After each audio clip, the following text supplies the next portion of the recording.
through Buckingham's marble corridors, faint murmurs hinting at something far bigger than the public could imagine. Can you believe this? Even the most seasoned palace staff began noticing subtle changes, cancelled appearances, hushed conversations, and a distant look in King Charles's eyes that no camera could disguise. It wasn't just exhaustion or the pressures of age. Something far more profound was unfolding, something that touched the very core of the monarchy itself. Princess Anne, long known as the unshakable pillar of the royal family, sensed it before anyone else. Quiet, disciplined, and deeply perceptive, she carried the burden alongside her brother, aware of secrets the world had never seen. For her, loyalty was never about public appearances or ceremonies. It was about protecting the crown, and sometimes that meant guarding the most devastating truths. Late at night, she would often be seen entering Charles's study, moments shrouded in silence, heavy with unspoken understanding. Their bond had always been one of subtle strength, the disciplined sister supporting the introspective brother, but now it felt like the weight of history itself rested on their shoulders. And as the palace seemed to hold its breath, the world outside had no idea that a storm of secrets was quietly brewing behind those gilded walls. Then came the discovery that would change everything. A private letter from Queen Elizabeth herself, written long before her passing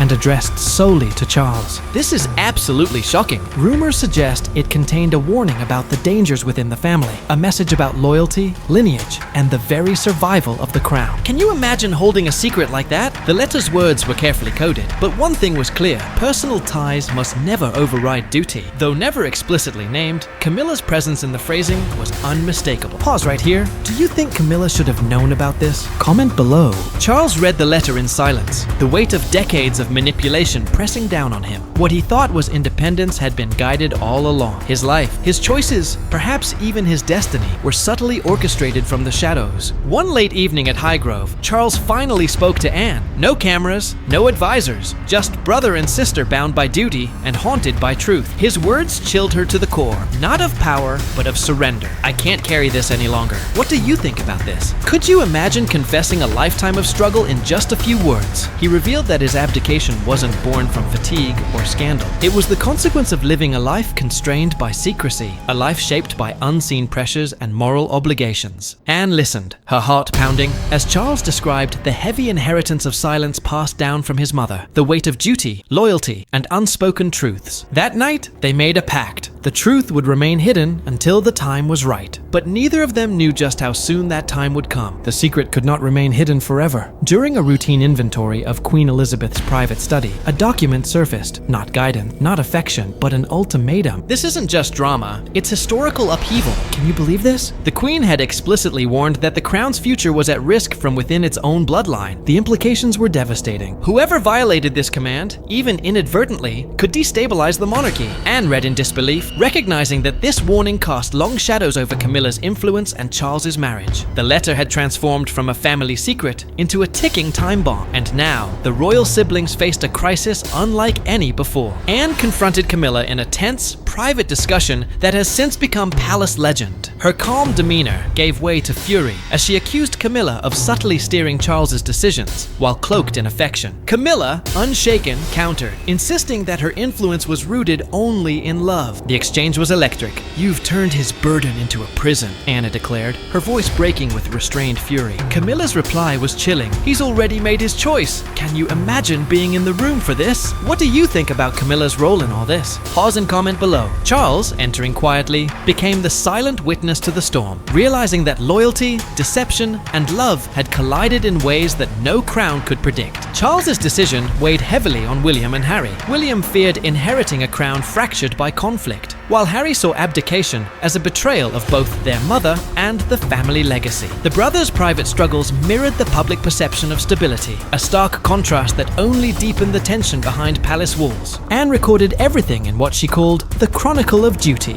documenting Charles's moments of weakness, his son's warnings, and the silent erosion of trust within the family. To the public, the royal family seemed united. Behind the ornate walls, however, every interaction was shadowed by uncertainty, guilt, and fractured loyalty. The monarchy wasn't collapsing through scandal, but through silence. It was past midnight when Anne found Charles alone at Clarence's house. Crown papers scattered, pen trembling. He faced the ultimate choice: betray the crown or his own conscience. His abdication draft was raw, unpolished, yet brutally honest. "I've made my decision. The crown no longer belongs to me," he whispered. For Charles, it wasn't about timing or readiness. It was about settling a lifetime of moral debt, honoring Diana's memory, and reclaiming his humanity. Can you believe this? His act of surrender was also a final confession, a release from decades of unseen pressures. Finally, Princess Anne went public. In an unprecedented interview, she reframed the narrative. "My brother is not abandoning his duty. He's freeing himself from its deception." The world reacted instantly. Some hailed her as the monarchy's conscience, others accused her of betrayal. Headlines screamed, "Anne breaks royal silence." And for the first time, the crown seemed human, fallible, yet deeply principled. Camilla's role shifted. William wrestled with his inheritance, and the monarchy began to transform quietly but irrevocably. History would remember this moment not just for the abdication, but for Anne's courage in revealing truths that had been buried for generations. Do you think Camilla deserves to keep her title? Drop your thoughts below. And if you want more royal drama, smash that subscribe button. We've got huge news coming tomorrow.